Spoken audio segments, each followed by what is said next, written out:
संत की कैद में हूँ। ब्राह्मण एक आया, आकर के पत्र लाया, द्वारकाधीश को दिया। द्वारपाल आया, कन्हई से कहने लगा, महाराज आज द्विजराज एक श्रीपति के द्वारे आया है, एवं कैदी राजाओं का नाथ पर संदेशा लाया है। एक ब्राह्मण आया है जरासंध की कैद से राजाओं का संदेश लेकर के। भगवान ने कहा सत्कार करो, मैं रक्षा करूंगा। तब तक देवर्षि नारद आ गए। श्रीमन नारायण नारायण नारायण। प्रभु ने कहा देवर्षि पधारो, कैसे कष्ट किया?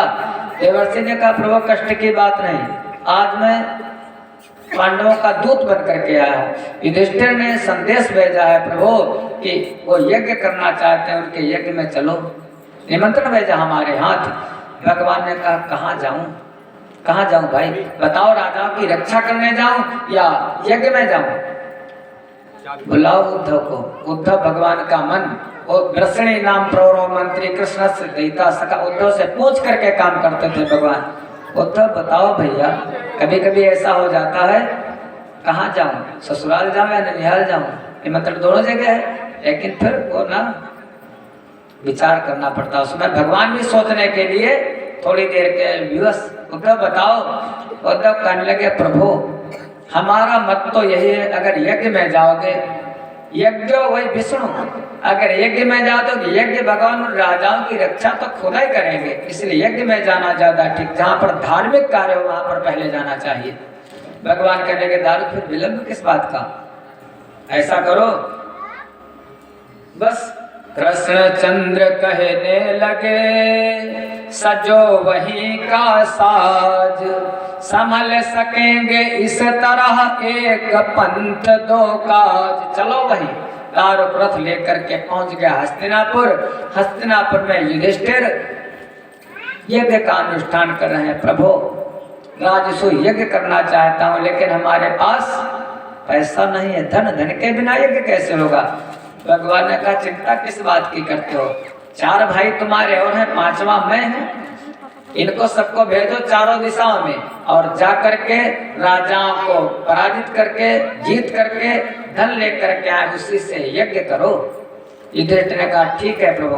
भगवान कहने लगे दादा मैं तो दक्षिण दिशा की तरफ जाऊंगा, हम भीम और अर्जुन। युधिष्ठिर ने कहा जैसी तुम्हारी मर्जी। भगवान चल दिए। भगवान का मन कहाँ लगा है? जरासंध तो अभी बचा बैठा है, बहुतों को मार दिया, लेकिन जरासंध बचा है अभी, हमारा पुराना वाला दुश्मन। और एक बार मैं जानबूझ करके उससे हार गया था। मगध लक्ष्य भगवान का।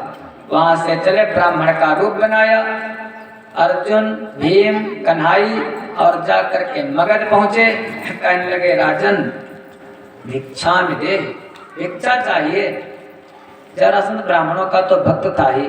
कहने लगा प्रभु भिक्षा। हे ब्राह्मण देवता, इस तन से भी ब्राह्मण आ जाए। आप लोग कितना सत्कार करते हो महाराज, हम तो देख रहे हैं।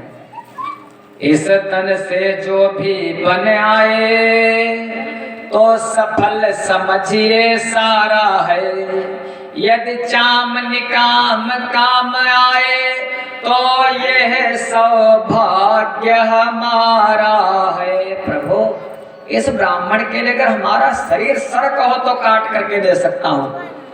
भगवान ने कहा नहीं, अरे राजन तेरी खाल मांगने नहीं मैं आया हूँ, मैं तो बस ऐसे ही, क्या तुमने हमको पहचाना नहीं? उसने कहा मैं तो जानता तुम ब्राह्मण हो तुम सभी। कहने बस यही तो तुम्हारा भ्रम है राजन, जो दिखाई देता वो सच्चा नहीं होता है। मैं मांगूंगा दे दोगे? उसने कहा बिल्कुल दे दूंगा। कहने लगे फिर तुम वचन देते हो तो अगर देना चाहते हो तो युद्धम नो देहि राजेंद्र द्वंद्व सो यदि मन्यसे, यथा युद्धार्थिनो वयम प्राप्त्या राजान्य कंक्षिणा। हे राजन युद्धम नो देहि राजेंद्र, अगर हमको भिक्षा देना चाहते हो तो युद्ध की भिक्षा दो। वो भी कौन से युद्ध की? तलवार वाला नहीं, तीर वाला नहीं, द्वंद्व युद्ध। कौन? कुश्ती वाला युद्ध। उसने कहा अच्छा ब्राह्मण हो, लेकिन तुम ब्राह्मण हो नहीं, तुम हो क्षत्रिय हमें लगता। कहने का पहचाना नहीं। भगवान ने कहा, कहने का नहीं पहचाना। कहने लगे असौ ब्रकोदरः पार्थ तस्य भ्राता अर्जुनो अयम। असौ ब्रकोदरः, जो पास में मोटा वाला खड़ा है ये ब्रकोदर भीम। अरे तस्य भ्राता अर्जुनो अयम, और ये जो दुबला वाला दिखाई दे रहा है धनुर्धारी अर्जुन, गांडीवधारी अर्जुन, यही तो है। और हमको नहीं जानते हो? हम अनयोर मातुलेयम माम कृष्ण जानी ही तेरी पुम। अरे मैं कृष्ण जानी, मैं कृष्ण हूँ, तुम्हारा पुराना वाला शत्रु।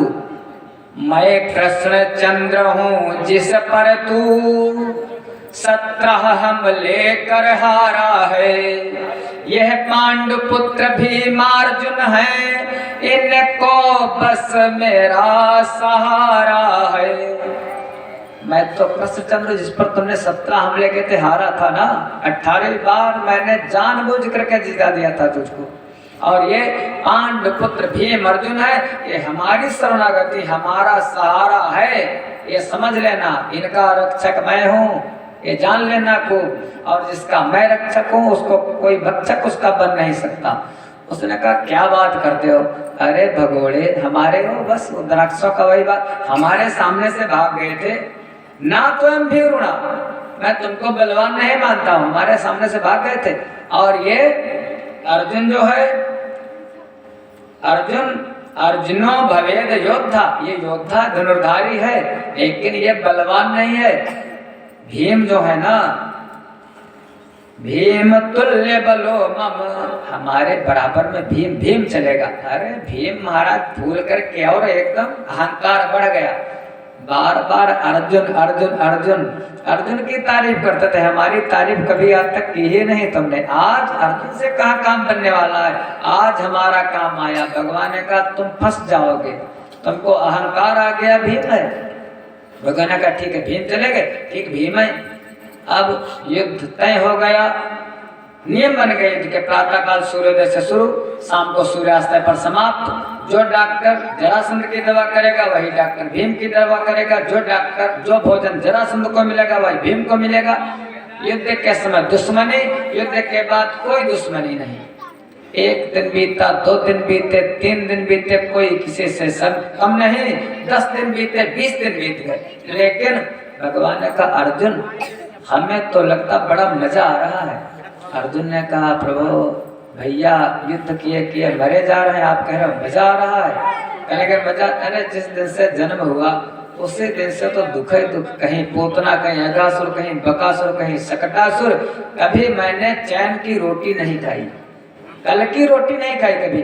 लेकिन इस समय कुछ न करना है न धरना है, आराम से दिन भर तमाशा ताली बजाओ और बढ़िया बढ़िया भोजन खाओ। हम तो सोचते भीम का और इनका युद्ध होते रहे लगातार। दिन है 26वां। भीम को ऐसा लगा आज हमको मार देगा। भीम भगवान नारायण की प्रार्थना करते, सूर्य नारायण जल्दी अस्त हो जाओ प्रभु, ये छोड़े कैसे भी, मैं बच जाऊं। भीम आए, कहने के प्रभु तुमको तो आनंद आता है, आज मैं मर जाता प्रभु, अब ऐसा करो भाग चलते हैं। भीम ने कहा, जैसे कन्हैया ने कहा भीम हमको तो भगोड़ा कहा था और तुम भी क्या यही नाम धरवाओगे? भागो आगो मत, कम से कम जब युद्ध उससे करते थे हमारी तरफ देख लिया करो। इस दुनिया में युद्ध करो लेकिन हमको तो देखो, ऊर्जा हमसे प्राप्त कर लो। भीम ने कहा ये तो गलती की मैंने। 27वां दिन जरासंध का भीम का युद्ध होने लगा। भीम ने भगवान की तरफ जैसे देखा, भीम भगवान ने एक तिनका उठाया और तिनके को चीर करके ऐसे दोनों तरफ को फेंक दिया। जैसे दोनों तरफों को फेंका, महाराज भीम ने जरासंध को पटक दिया और उठा करके चीर करके भी से दोनों तरफ को फेंक दिया। थोड़ी देर बाद जरासंध के दोनों टुकड़े आकर के आपस में जुड़ गए। भीम ने सोचा अरे ये क्या बला, अब हमें लगता आज मार ही डालेगा, आज नहीं छोड़ेगा। फिर थोड़ी देर हुआ, घंटा 2 घंटा,